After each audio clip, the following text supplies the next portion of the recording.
What is going on, everybody? Welcome to another brand new installment of For the Love of Wrestling. I am, of course, your host, the Renegade of Wrestling, JJ Williams. Let me just take a moment to apologize for my tardiness here today. The cancellation last night. Stuff happens. Otherwise, I hope everybody is doing well this morning. Hope you guys enjoyed Raw last night. Let's get into it. We saw the Terror Twins arrive at the arena, followed by the Judgment Day, Damage Control, Bianca Belair, and Jade Cargill.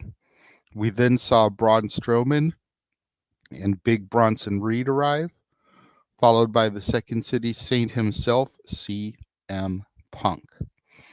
Punk's music hits, and he begins to make his way to the ring in order to kick off last night's episode of Monday Night Raw. Punk says that he's at the point of his career where people often ask him how many matches he has left in him, to which he says, way more than you think.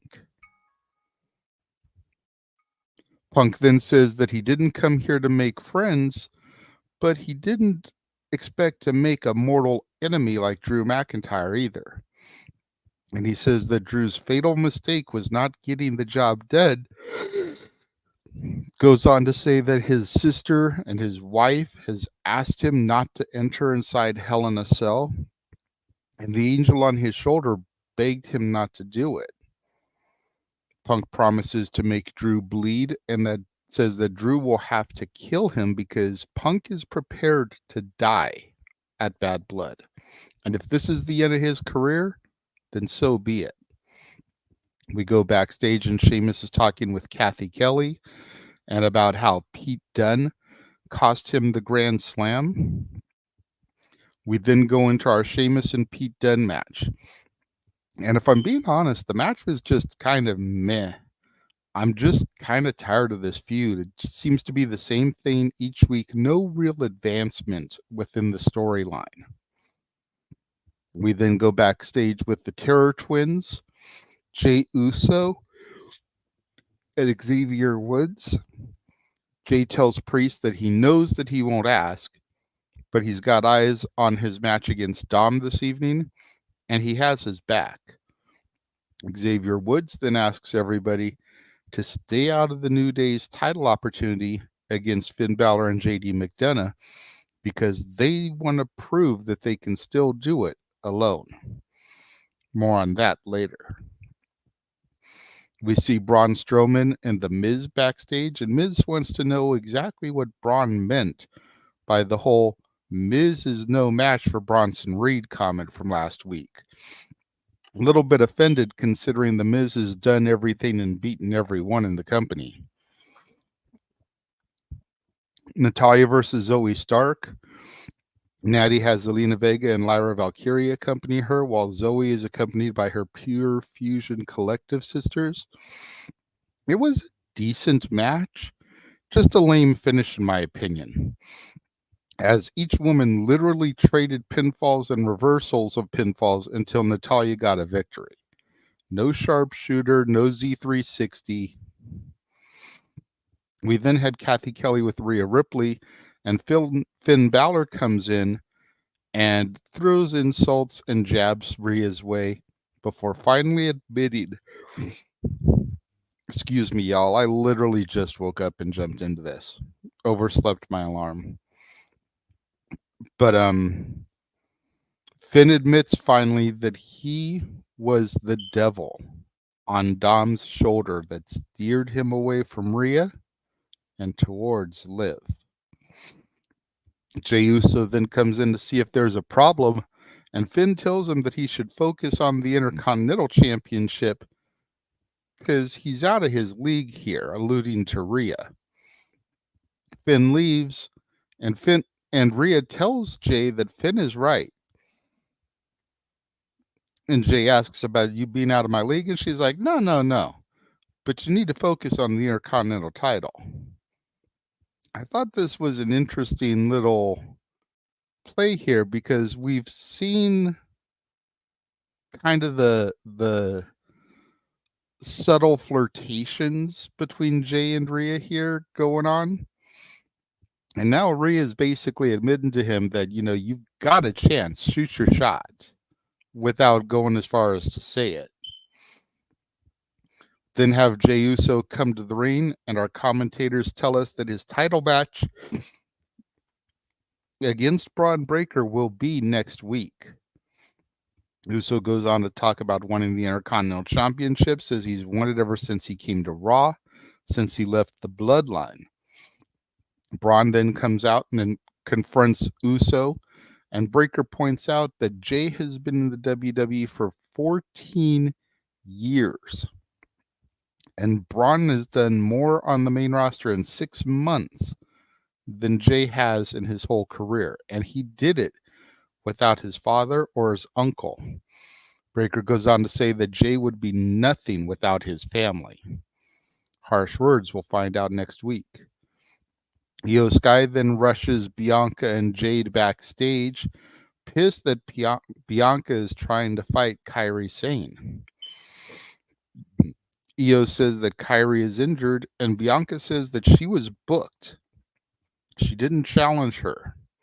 And when her name is called, she steps up. So Bianca tells Io, if you got a problem with it, why don't you step up and take Kairi's place? Io accepts.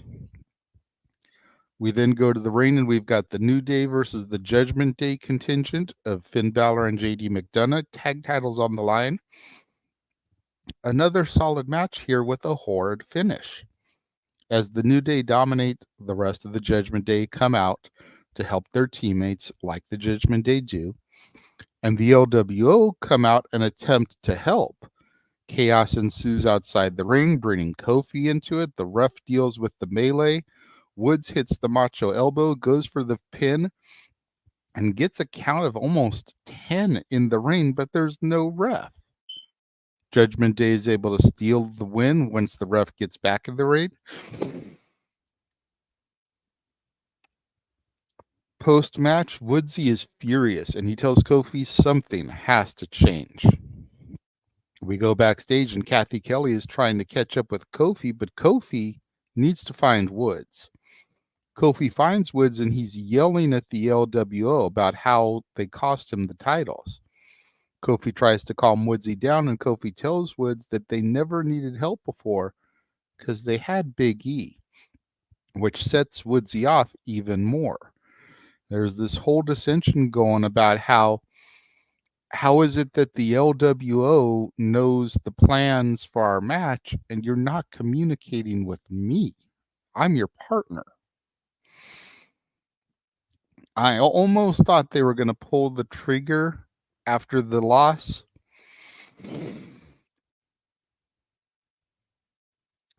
Finally have Woods make the heel turn. He did not, though. We then get a Bronson Reed video promo talking about how he's had opportunities taken away from him because he's too violent. He talks about everyone that he's injured and how he's going to finish the job, finally, with Braun Strowman. And we'll see how that goes. We go out to the ring, and we get Braun Strowman versus Bronson Reed, and the top rope is destroyed in the first move. Chaos ensues following. Destruction and mayhem are the only words to describe the aftermath after the top rope has been broken. We then go and find Ludwig Kaiser, who's gone to Adam Pearce. He wants to know who Gunther's next opponent will be. Pearce tries to dismiss him and says that Sami Zayn makes a good case that it should be him. Kaiser doesn't want to hear it, and Sami's music hits as Sami goes to the ring. Sami talks about how emotional Bret Hart's speech made him last week and how he wants and needs to be that fighting champion, especially in the realm of Canadian champions. Sami talks about how he's in Gunther's head, which brings Kaiser out. Kaiser tries to demean Sami, but Sami is able to flip it on him, pointing out that Gunther doesn't need Kaiser and Kaiser doesn't need Gunther. Sammy tells Kaiser that if he's going to speak, speak for yourself. Don't speak for Gunther. And this brings Gunther out, who asks Kaiser if there's anything he needs to tell him. Kaiser says there's something that he's wanted to get off his chest for a long time, and then just assaults Sammy. Gunther once again denies Sammy his challenge. Well, we all know it's going to lead to Sammy versus Gunther at Bad Blood, but why they haven't done it yet, I don't know. Kathy Kelly is then with Damian Priest. Liv Morgan comes in, chases Kathy away.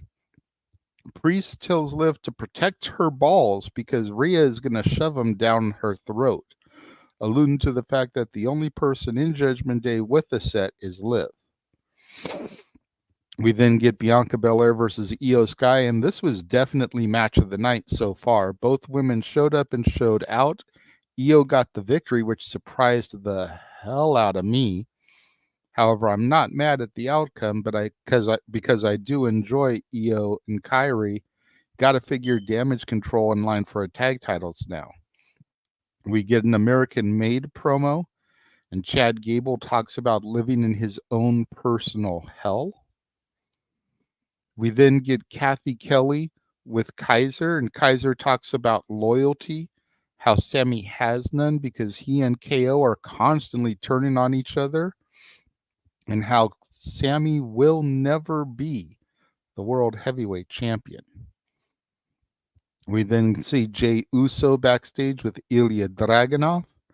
Dragunov wishes Uso good luck next week in his Intercontinental title match.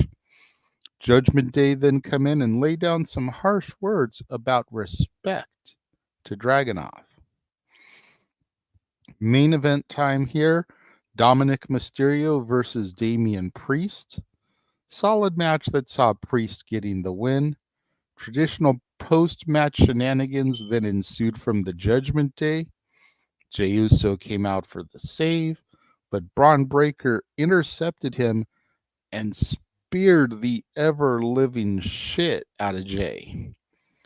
Liv nails Rhea with the Oblivion, while Balor nails Priest with 3 coups de grace before Raw went off the air.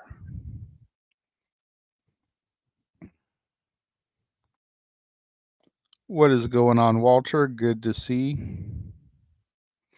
Safed agrees with me that Bianca versus Io was great, and he did enjoy that match as well. Yeah, I mean, overall, I think Raw last night was a decent show, but it could have been a lot better. I almost kind of wonder if Raw's going through the motions last night and for the next couple of weeks until it can get to the 2-hour format. Because I just felt there was a lot of filler last night. And I felt like the matches could have been a lot better. Apparently, Safed disagrees. He thinks Raw was great last night. I wouldn't use the term great at all. It was good. It was decent, but it was far from great in my personal opinion. I would give Raw last night a C+. A little bit better than average, but not great by a long shot. Just my own personal opinion. What did you guys think of Raw last night? Let me know. Leave your thoughts in the comments. Yeah, Walter says average to him. I think once we get to the 2-hour format, we'll see a change. And I think once we get to Netflix, we'll see a much bigger change. And I think that's kind of what Triple H, Nick Khan are looking and waiting for right now, is for those 2 things to occur for them so that they can really put Raw where they want it to be and make a huge change. I don't think we're going to go back to the Attitude Era, but I definitely think we're going to burn this PG era to the ground. And that's all I can ask for right now. But that's it for tonight. yesterday's Raw review. I should be able to be back tonight with my NXT review. Look for that about 7:30 Pacific, 10:30 Eastern. I want to apologize again for the cancellation last night and the delay this morning. Last night there was just a bunch of stuff going on that prevented me from getting in here and doing it. This morning I overslept, basically, what it comes down to. I usually wake up when the kids are getting ready to go to school, and I was able to sleep through it this morning. So clearly I needed the rest. But 10:30 Eastern, 7:30 Pacific this evening after NXT. I will see you guys then for my NXT review. Thank you all again for joining me and tuning in to For the Love of Wrestling. I am the Renegade of Wrestling, JJ Williams. I will see you guys tonight.